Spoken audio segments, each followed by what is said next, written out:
Hi, I'm Penny Angus. I am a culture journalist, an essayist, filmmaker, and I am the creative consultant slash researcher for Lasting Support. I'm thrilled to introduce our new series where we'll be shedding the light on the important work we do here at Lasting Support. Whether you're a care experienced individual, a young person in care, a policymaker, or a professional in the sector, this series is designed specifically for you. We invite you to join us on this journey as we share stories, experiences, and initiatives aimed at making a lasting impact. If you want to know more about Lasting Support, please do visit the website below and make sure you follow us on our social media. Yeah, my name's Lauren Starkey. I'm an independent social worker and I also work as a youth advocate at Spressa programme, which is an Albanian community support group in London. And I am a consultant social worker with Lasting Support Homes. Amazing. So Lasting Support Services and Lasting Support Homes is an independent we give specialized services to policymakers, foster carers, frontline practitioners, and other care providers. So we kind of just want to talk about, I guess, what your work is and what you would do with Lasting Support Services. So what led you into social work? My background is in youth work. I'd been volunteering at LGBT youth groups in the area where I grew up, which is Hampshire. And in addition to LGBT youth groups, we were looking to set up open access youth groups for all young people, and in particular the area that I grew up in, which I noticed had no youth services. So I was part of making sure that that area developed youth projects and had places for young people to go. And I loved doing youth work and running the groups, and it was brilliant. But youth services have been cut to the bone after a decade of austerity. So there's not a huge amount of available work there.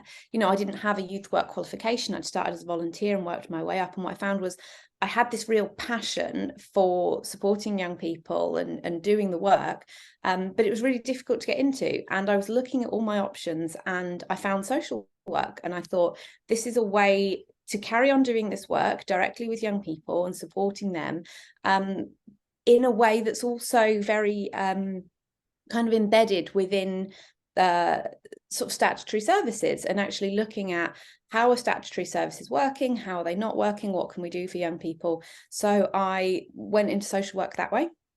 And ended up working in an unaccompanied asylum seeking children's team, which I absolutely loved. It was really where my passion lay. I always knew when I went into social work that I would go into a team that involved working with teenagers rather than younger children. I think when you work with younger children, it's a lot of kind of whole family work, which is really, really important. But my thing has always been working with teenagers. I think my motto that I used to say was, when you're working with a teenager, you're working with someone who is both the best and worst person in the entire world at the same time.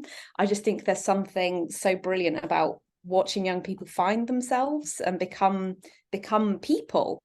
So yeah, I always knew that I was going into a young people's team, and ended up working with unaccompanied asylum seeking children. Yeah, that's amazing. So I know that you work a lot with children and teenagers who are victims of human trafficking, specifically Albanian boys. What kind of led you into getting to that like specific version of it? It was entirely led by the young people I worked with. It was that I was holding a caseload of young people, and what I found was that something specific was happening to Albanian young people that we weren't seeing replicated across different populations. It seemed you could have a caseload of 20 young people, all with very unique needs, but there was something that was being seen again and again across the Albanian young people that was really worrying, which was that they were continually being exploited in the UK by criminal gangs, or in, you know, labor exploitation. They were ending up working in car washes and exploitative environments and things like that. And I was just curious about what is this specific vulnerability that this group of young people has. And I had several young people who just sort of really drew me along this path of trying to figure out what was happening for them. So I moved to working for an anti-trafficking organisation, where again I had quite a few Albanian young people. Through that organisation, partnered really closely with Spressa programme, which is the Albanian community support group in London, and found a really interesting community and a really wonderful community of people who really are doing their best and doing their everything in the face of, you know, incredibly hostile government and media rhetoric against them, when in actual fact what you've got is an incredibly warm and welcoming community of people who really want to build good lives for themselves, and young people who don't want to be so vulnerable, who don't want to be victimized in the ways that they often are, but who find themselves in a system that leaves them very few other choices. So I was Mhm. really interested in trying to tackle what's going on for them and how we can reduce the specific vulnerabilities of this group of young people. Yeah, definitely. And I think obviously with, like you said, austerity and the Mhm. growing propaganda against migrants and young people, it's really hard to for them to find a way to support themselves. And it's good that, they have other outlets. And I guess when you think of the care system, a lot of people don't think of human trafficking. And so how big of an issue would you say that modern slavery is? I think it's a bigger issue than people think it is. I think it's not something that people give a huge amount of consideration to, and they don't think it's something that happens here. And I think we are a country that is quite focused on crime and punishment. You know, that it's particularly around election time. You know, politicians of all parties, of all stripes, talk about, you know, we're going to be tough on crime, but actually we, in our focus on punishment and punitive approaches, I think what often gets lost is the root causes of what happens to people and how they end up in these situations, right? So when we talk about criminally exploited young people, what I am quite often talking about, and I want to be really clear, this is not just Albanian young people, any young person, any child in the care system, any child generally can be vulnerable to this type of exploitation. This is not exclusive to Albanian young people. Any child can fall victim to criminal exploitation. You know, county lines drug dealing has become a major issue over the last few years. And what we're seeing in the NRM stats is actually the highest number of children referred into the NRM as potential victims of modern slavery are British. Mhm. And that is because of this huge increase in county lines drug dealing. But what people see when they see a teenager out on the streets dealing cocaine, going from house, you know, going from different houses in different cities, you know, carrying backpacks full of drugs and things like that, as a society we tend to have a very crime and punishment focus, when what we should be having is a victim focus. Children do not get involved in criminal activity by choice. That's not happening, right? Things have happened in that child's life, things have happened to that person to make them vulnerable, to get them into that situation. And my view is we need to be much better at recognizing children as victims of crime rather than as criminals themselves.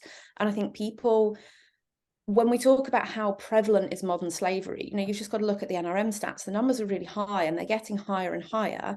But I think part of why they're getting higher and higher is we are getting better at recognizing the problem. And this is also where a lot of the government rhetoric at the moment is so dangerous, because they are talking about the NRM being overwhelmed. They're talking about people making spurious claims.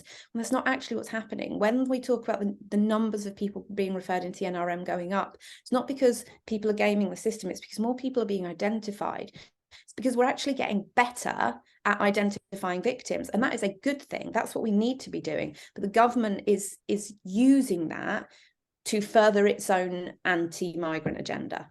Mhm. No, you're definitely right. And just for the viewers, would you be able to specialize what NRM is? Yes, sorry, that's really jargony of me. The NRM is the National Referral Mechanism, and it's the statutory organisation within the UK that is set up to recognise potential victims and confirmed victims of trafficking and modern slavery. So when a person is suspected of having been exploited, trafficked, or victimised in, you know, forced labour, forced criminality, sexual exploitation, any of these kinds of environments, they are referred into this body called the NRM, which issues within 5 days. They're supposed to issue what is called a reasonable grounds decision, and that is the threshold for that is we suspect but cannot prove, or the threshold was the Illegal Migration Bill and the Nationality and Borders Act aim to change the threshold, but the established threshold was always we suspect but cannot prove that this person has been a victim of modern slavery.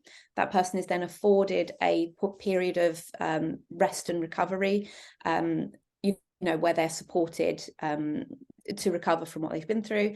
And at a later stage, what's called a conclusive grounds decision is made, which is where the NRM accepts conclusively that this person has been a victim of trafficking and modern slavery, and that confers with it certain protections. Yeah.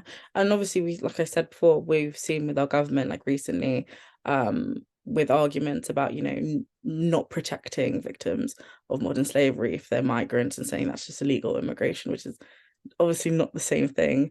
But again, with specifically like teenagers, how would you say like post-16 care settings are set up to protect them?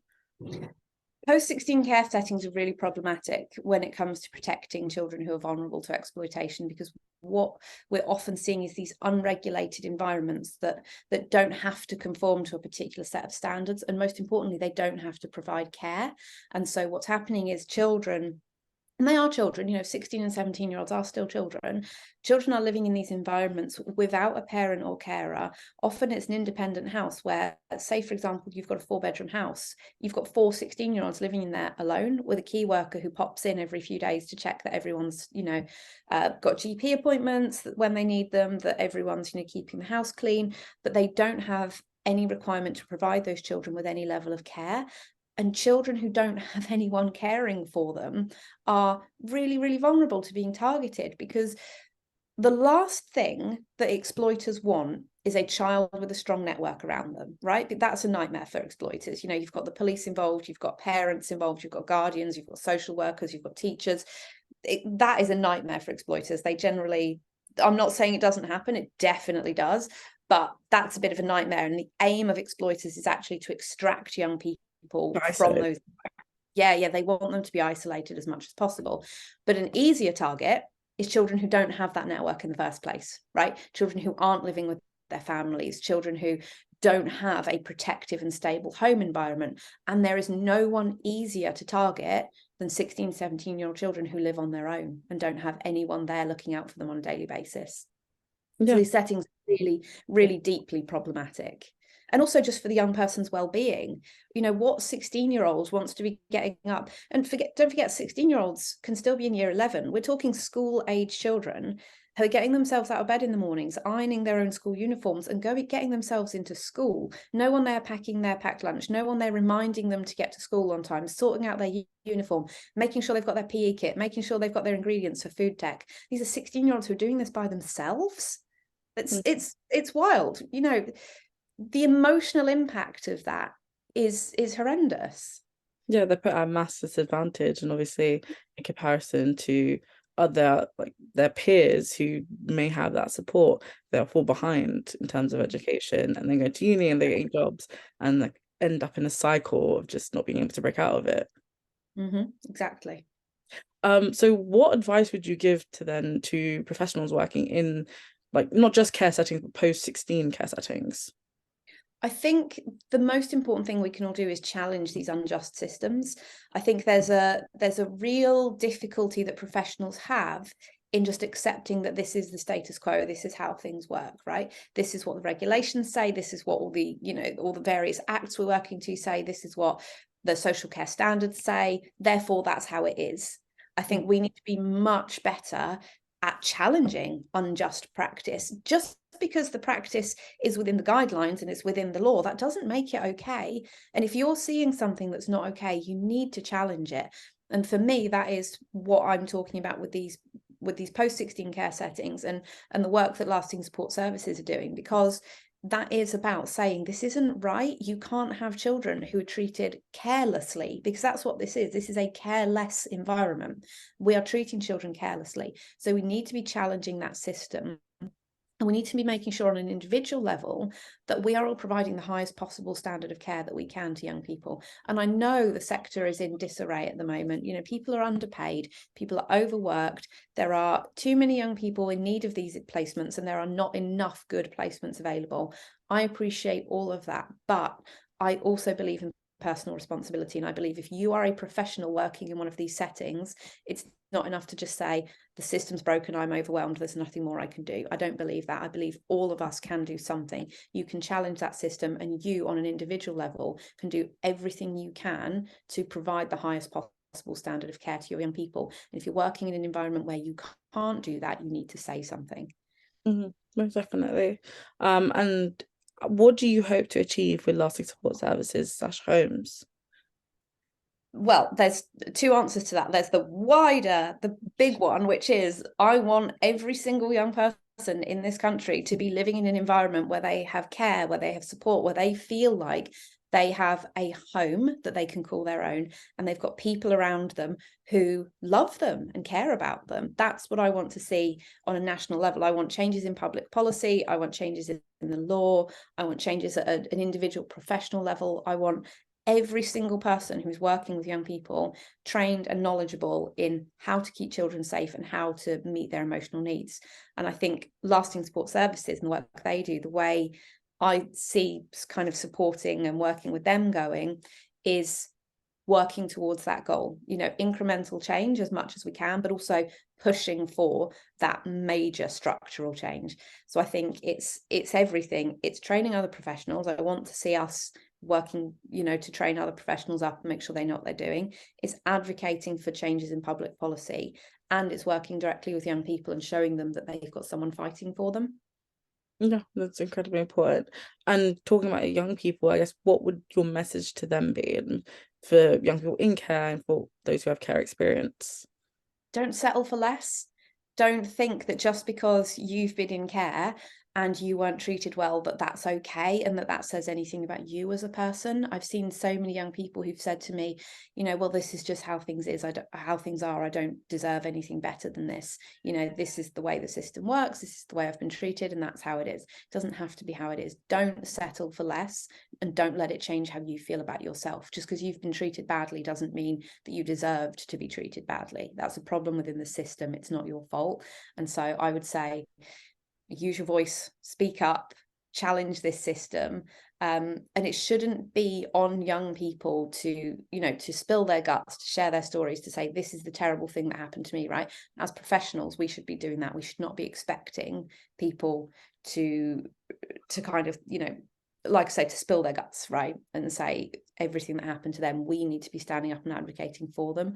So I would also say to young people, find the people that have always had your back and work with them. 100%. They shouldn't have to re-engage with their trauma in order to move forward.